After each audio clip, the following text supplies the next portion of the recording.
Welcome to the channel. This is Geauxgreddy, and welcome to the FIA Nation Series tonight at Bathurst. That's right, I have decided to jump in this race just kind of last minute here. As you can see, the upper left-hand corner there, this is the peer of people that I used to race with before I got my DR reset, and I noticed I was about 5/10 behind Equus on his fastest lap, so I said, you know what? I'm going to jump in a lobby, and I'm going to send it, and I'm going to see what happens. So that's what we did. We jumped into this here lobby, and a lot of names, a lot of familiar names, so a good little lobby there. I've got a DR 33,353 points, and I was ranked door number 19, so that is a good opportunity to get valuable DR points.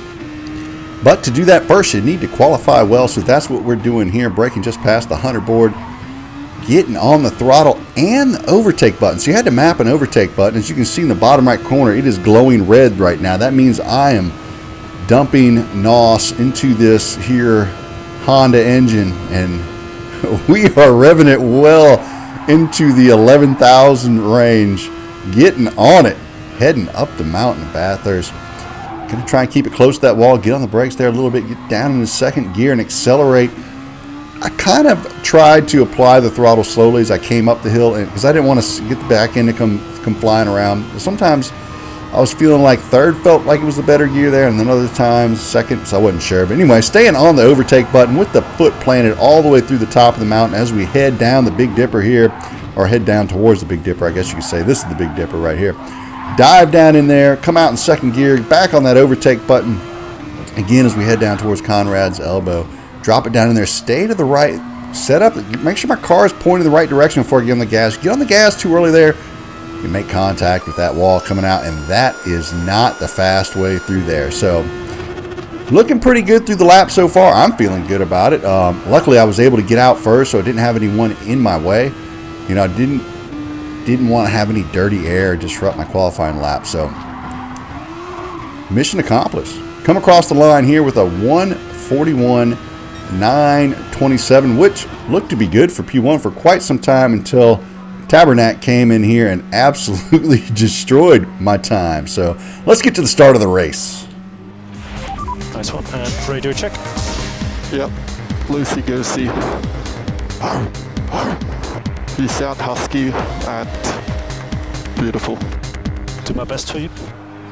So if you haven't noticed, I have embodied Daniel Ricciardo here down under. That's right, the Australian F1 driver. I've decided to steal his F1 car and merge it with the SF19. Waiting for the lights to go off, revving it up, got traction control on one, let it rip. Felt like it was a pretty good start. Traction control is banging, and I'm heading for corner one and get off the gas a little early. I didn't want to murder the guy in front of me. I wasn't really sure how fast to take the corner, to be honest with you, from starting at the front of the grid. I had no clue. And Raptor 95 JP comes underneath me, and as I'm making the corner, he gets in the side of me a little bit, but I'm not enough to disrupt me or anything, or really even bother me. And he gets a 2-second penalty for that. Brutal and uncalled for penalty, in my opinion, but I can do nothing about it. So I'm going to go a little wide here, get a little bit of the wall, send it down the inside, get on the gas. No need for the overtake button as I had enough coming out the corner, and I make the move stick. Didn't mean to touch the wall there, but the tires were cold. But came through on the other end. Daniel Ricciardo style, getting on the brakes late. Come on. Get it, Kel. Get it. Woo. Heck yeah. So we're moving up the mountain here, heading towards P2. And I know that behind me, P4 has a penalty. Looks like behind him, another person has a penalty as well. I could not tell in my rear view how much time that penalty was, but I knew it was a penalty. So knowing that P4 and P5 both have penalties, kind of breathing a sigh of relief there a little bit. Behind him, TPC Raccoon, who I've raced with in many, many lobbies. So no concerns with any kind of chicanery coming from that position from behind. So I can expect if he does pass, it will be a clean one. So I can pretty much just set my sight here on P3 and try and develop my strategy. So you have to run the racing hard tires during this race. I'm starting here on the mediums, as you can see. Mediums will go 10 laps without much trouble if you can get 10 laps of fuel to last that long. So That was my goal. I was going to just set it for 10 laps, see if I could make it 10 on these mediums and switch back over to the hards. Mainly, I didn't want to pit early and then get stuck in some kind of lap traffic or some kind of incident with another car. It was going to cost me time. Those are the kinds of things I like to avoid in races. I like to avoid other people as much as possible, especially down in the B and lower A lobbies. I like to try and get out by myself in both qualifying and during the race. It just limits your exposure to penalties.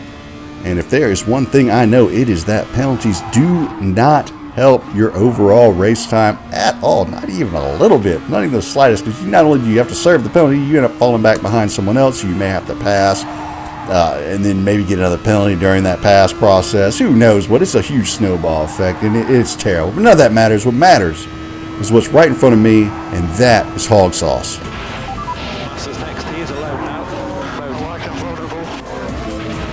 I do like him vulnerable, and hog sauce is right there as we come down the mountain. I'm starting to reel him in a little bit there, but he gets a little sloppy, makes a mistake coming down the mountain, and picks up a 1-second penalty. And that's not going to help his race time, again, at all.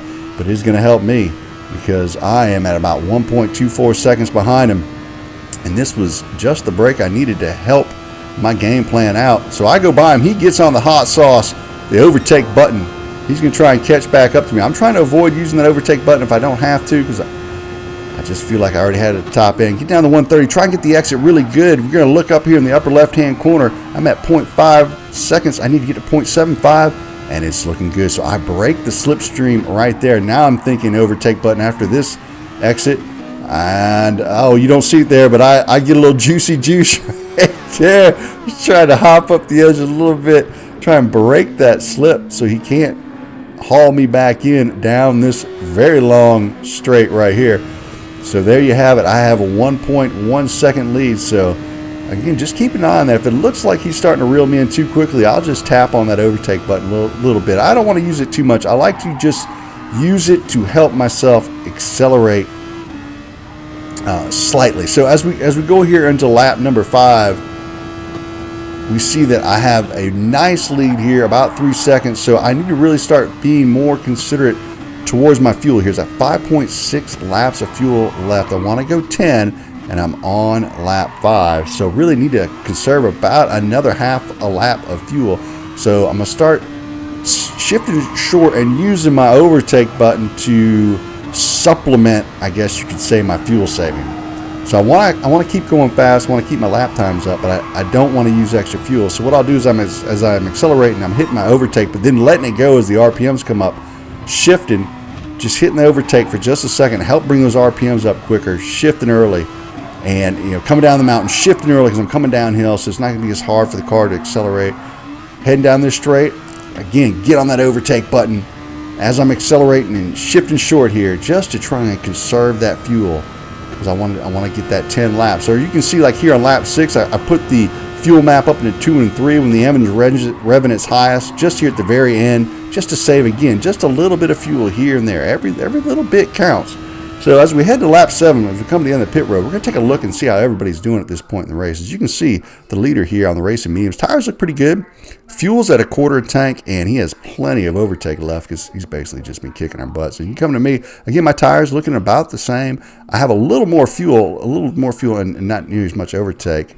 P3's tires don't look as good. Fuel doesn't look as good, and his overtake a little bit less, I'd say, than I've got left. So I'm looking good compared to P3. P4 tires look a little better than P3, and fuel about the same, and overtake about the same as him. Moving on to P5 there, tires looking about like P3's tires, a little less fuel than where I'm sitting, and his overtake looks pretty decent at this point in the race. So he's got an opportunity to possibly move up in a position if he plays his card right. But we're all looking pretty close on fuel. But TPC Raccoon heads into the pits first. He's got 19% fuel left. I have the same amount behind him. A couple other with much less fuel also jumping the pits. So feeling good about my position against those. But Raccoon looking about the same. The leader coming in on lap 9 with only 4% fuel. So I've got 8% more than Tabernac does at this point in the race. So not going to help me one way or the other. He's just basically running away with it. Lap 10, Hog Sauce comes in. He has 8% fuel, 2% less than me, maybe even a little bit less since I made it around a couple more corners. So looking good there. And then another person comes in behind him with only 5% fuel left. So I'm looking good on fuel. I push it through lap 10, trying to get a good lap time. I've got to come into the pits and get out without having to lose any time because I don't want to have to try and overtake someone, but I should have fresher tires and plenty of fuel. I take it super easy going into the pits. Don't want to mess that up. Remember to put on the hard tires. Messed that one up before too. So right tires. Now I got to add the right amount of fuel. So I'm going to go a little past the diamond here because I want a little extra go juice if I need it. So I go a little bit past. I go to the 3.1 laps or so. And we're coming out the front end of a lap. So really it's giving me like, 3.4. That's about right there. So getting on the overtake button, accelerating a little bit. Look in the upper left-hand corner. And I've got 3.8 to 3.9 second gap. So I added about another quarter to half a second onto my lead. Had an excellent final in lap there on lap number 10. So I put down a really nice solid lap. So moving on the final lap here, I extend my lead out to 5.37 seconds. Heading up the mountain one last time. This is where all these mistakes can happen. You know, you're on hard tires. You're not quite used to how they feel. Hitting that overtake button coming up the hill. Just going to eke out every last little bit of juice I got left in there. Don't want to push it too hard, but I don't want to pull off too much either, because if you pull off too much, sometimes you'll make a mistake just by trying to take it a little too easy. So trying to just stay consistent, keep it safe, not try and push the limits, rather just drive a relaxed lap on this final lap. Try and take home this podium spot, this P2. One last time through Conrad's elbow. Don't want to get it sideways there. Do a nose plant on the opposite wall. I've seen that happen before. I don't want that to happen here.